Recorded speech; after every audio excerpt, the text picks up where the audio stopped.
Hi, my name is Brittany Monroe, and I'm a course facilitator for the Orton Gillingham Online Academy. I want to talk a bit about the new checklist for the suggested order.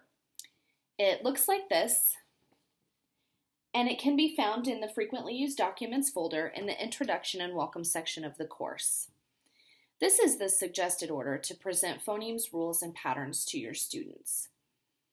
This checklist ensures that you're incorporating the cumulative and sequential essential elements of the Orton Gillingham approach. This order presents material in a cumulative fashion in that, as you're teaching, the phonemes and rules build upon one another in a logical way.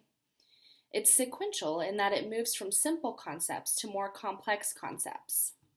It provides you with an order to present material that will buy your students the most words as they're learning to read and spell. The 10 essential elements are really what ensures that our lessons are research-based. If we begin to omit these essential elements, then our lessons are no longer research-based. As you search through OG material, you may find that there's also a suggested order that only includes phonemes. Although this suggested order may move from simple phonemes to more complex phonemes, it does not incorporate the rules of the language.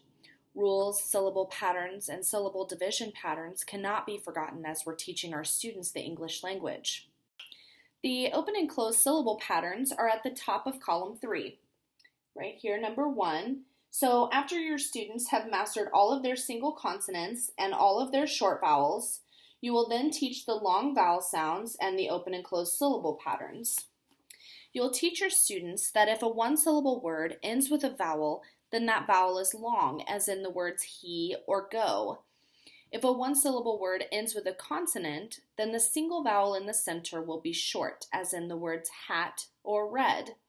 There's an open and closed syllable pattern tidbit video that will provide you with a creative way to teach these syllable patterns to your students. But I say this because it's important that we do not skip over these rules and patterns as we're teaching.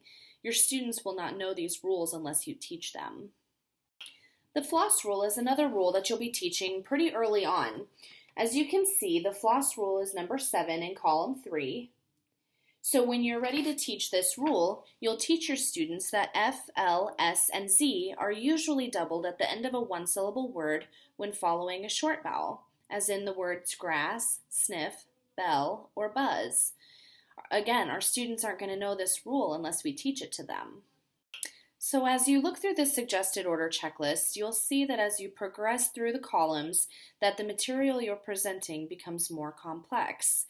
As I said earlier, this is the sequential element of the Orton Gillingham approach. You're moving from simple concepts to more complex concepts. You would not teach the irregular plural rules in column 5 before you teach the first plural rule in column 3, adding S and ES. Another thing to consider as you're teaching and following the suggested order is the use of the Clover visual aid. It looks like this, and the Clover can be used to organize the concepts that you're teaching. So as you're introducing new phonemes as you go through the suggested order, you'll also be discussing the syllable types. Each time you introduce a new vowel team, are controlled, etc., you're going to have your students write those new concepts and combinations in the appropriate leaf on the Clover. So let's take a look at this. So as you can see, it forms the word clover as you go around. The C is for the closed syllable pattern, which is introduced in column 3, number 1.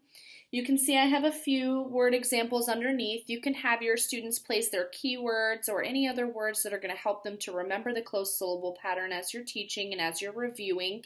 The L is for the consonant LE rule, which is not introduced until column 4, number 18.